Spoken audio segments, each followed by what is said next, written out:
Hello दोस्तों, आज है 14 अक्टूबर।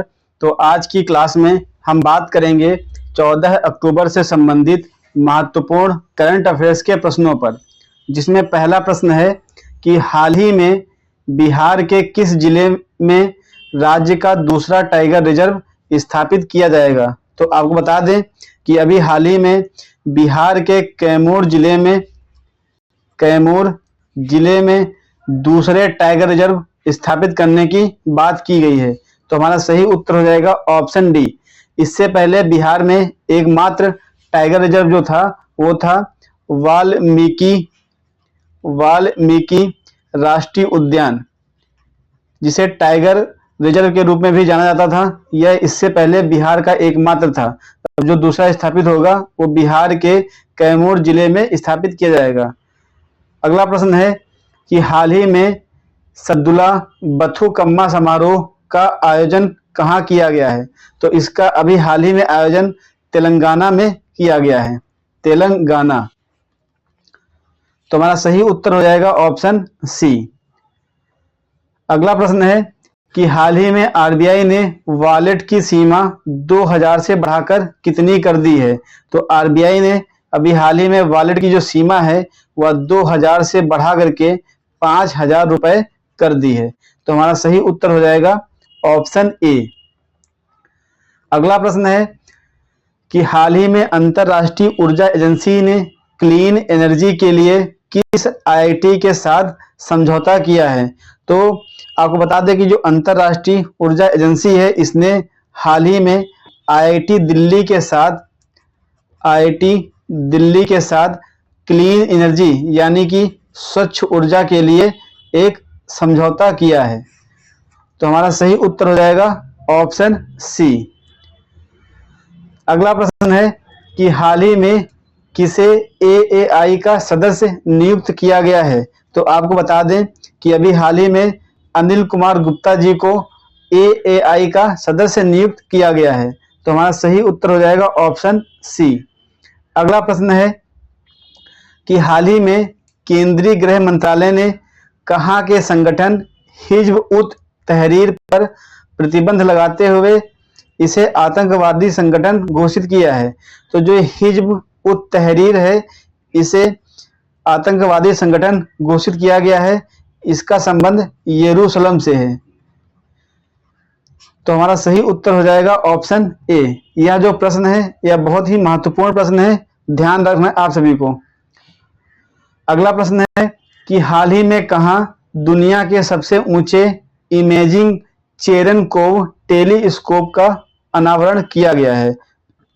तो आपको बता दें कि जो इमेजिंग चेरनकोव टेलीस्कोप है, इसका अनावरण लद्दाख में किया गया है, जो दुनिया का सबसे ऊंचा टेलीस्कोप होगा। तो हमारा सही उत्तर हो जाएगा ऑप्शन बी। अगला प्रश्न है कि हाल ही में जारी ग्लोबल हंगर इंडेक्स 2024 में भारत को कौन सा स्थान प्राप्त हुआ है। तो आपको बता दें कि भारत को इसमें 105वां स्थान प्राप्त हुआ है। इसमें कुल 127 देशों को रैंकिंग दी गई है। और आपको बता दें कि जो 2023 में यह सूचकांक जारी किया गया था, उसमें भारत का स्थान 111वां था। तो हमारा सही उत्तर हो जाएगा ऑप्शन ए। अगला प्रश्न है कि हाल ही में भारतीय पुरुष टीम ने एशियाई टेबल टेनिस चैंपियनशिप में कौन सा पदक जीता है। तो आपको बता दें कि जो इसमें भारतीय पुरुष टीम ने कांस्य पदक जीता है, कांस्य पदक। तो हमारा सही उत्तर हो जाएगा ऑप्शन सी। अगला प्रश्न है कि हाल ही में अंतर्राष्ट्रीय बालिका दिवस कब मनाया गया। तो आपको बता दें कि अंतर्राष्ट्रीय बालिका दिवस प्रतिवर्ष 11 अक्टूबर को मनाया जाता है। तो हमारा सही उत्तर हो जाएगा ऑप्शन ए। अगला प्रश्न है कि हाल ही में टाटा ट्रस्ट का अध्यक्ष किसे नियुक्त किया गया है। तो आपको बता दें कि अभी हाल ही में जो टाटा ट्रस्ट के अध्यक्ष थे रतन टाटा जी, इनका निधन हो गया है, जिसके पश्चात उनके जो सौतेले भाई हैं नोएल टाटा को टाटा ट्रस्ट का अध्यक्ष नियुक्त किया गया है? तो हमारा सही उत्तर हो जाएगा ऑप्शन सी। अगला प्रश्न है कि हाल ही में माओवादी प्रभावित क्षेत्रों के लिए ग्रामोदय योजना किसने प्रारंभ की है? तो आपको बता दें कि जो ग्रामोदय योजना है इसकी शुरुआत उड़ीसा राज्य सरकार ने किया है। एग्जाम में क्वेश्चन ऐसे भी पूछ सकता है कि जो ग्रामोदय योजना है इसका संबंध किस क्षेत्र से है? तो ध्यान रखना है कि जो ग्रामोदय योजना है इसका संबंध जो माओवादी प्रभावित क्षेत्र हैं उन क्षेत्रों से इसका संबंध है और इसकी शुरुआत उड़ीसा राज्य सरकार ने की है। तो हमारा सही उत्तर हो जाएगा ऑप्शन बी।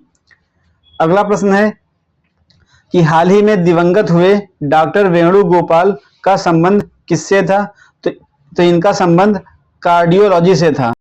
यह एक कार्डियोलॉजिस्ट थे। तो हमारा सही उत्तर हो जाएगा ऑप्शन ए, कार्डियोलॉजी। अगला प्रश्न है कि हाल ही में केंद्र सरकार ने किस राज्य के कैमूर को राज्य का दूसरा टाइगर रिजर्व बनाने की मंजूरी दी है? आपको बता दें कि जो बिहार राज्य है, बिहार राज्य में अब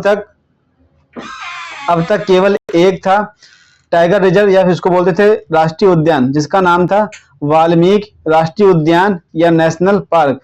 यह अब तक बिहार का केवल या एकमात्र राष्ट्रीय उद्यान या टाइगर रिजर्व था। इसके बाद अभी हाल ही में घोषणा की गई है कि जो बिहार का कैमूर जिला है यहाँ पर बिहार का दूसरा टाइगर रिजर्व बनाया जाएगा।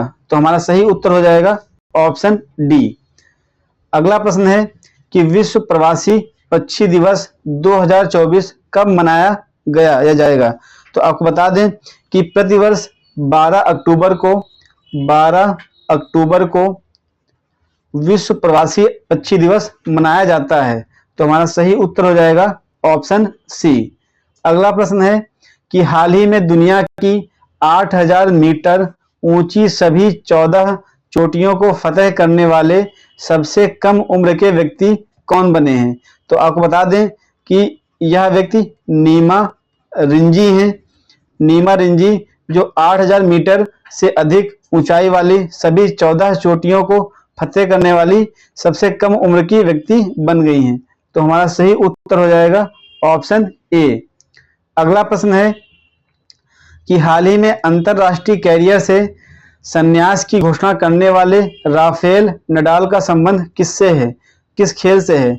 तो राफेल नडाल का संबंध टेनिस खेल से है।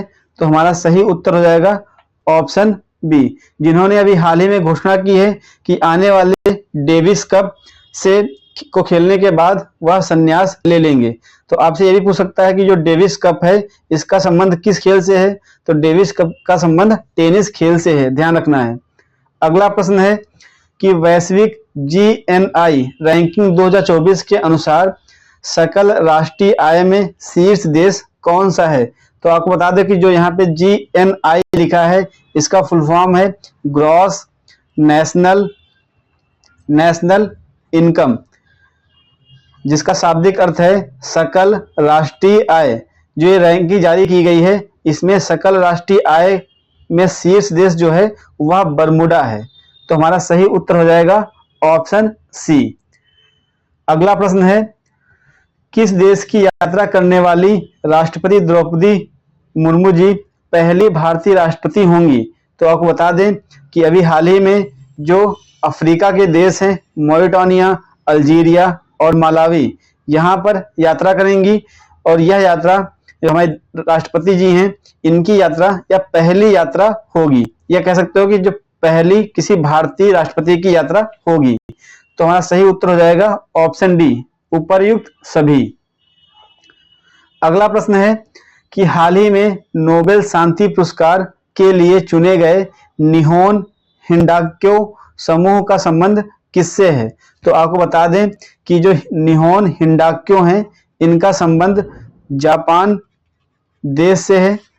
तो जापान देश जहां निहोन हिंडाक्यो समूह है जिसको 2024 का नोबेल शांति पुरस्कार से सम्मानित किया गया है, प्रदान किया गया है। आपको बता दें कि नोबेल शांति पुरस्कार एक व्यक्ति को भी दिया गया है। उस व्यक्ति का नाम क्या है? आप लोग कमेंट करके बताइएगा। हमने अभी लास्ट क्लास में इसको पढ़ाया था। तो इस क्वेश्चन का सही उत्तर हो जाएगा ऑप्शन सी, जापान।